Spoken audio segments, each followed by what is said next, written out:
चलिए next match की बात हम लोग बिल्कुल कर रहे हैं। सेकेंड राउंड का पहला match AK-47 versus Shubham brothers. धीरे धीरे होले होले कदमों के साथ आप भी आते रहेंगे हमारे टचलाइन के करीब जो मुख्य मंच मैच रेफरी का बना हुआ। बिल्कुल लेट नहीं करेंगे आप। जी हाँ, आप आ रहे हैं ना, बिल्कुल आइए।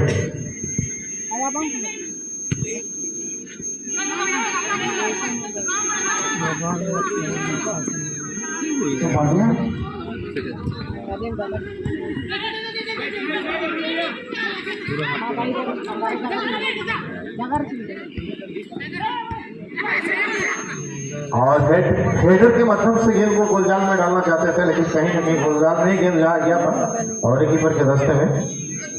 लेकिन मैं बात बिल्कुल करूं, राम बदर से क्या बेहतर है, सुंदर खेल हमेशा दिखा रहे हैं, लेकिन क्या करें बोलना मुश्किल है।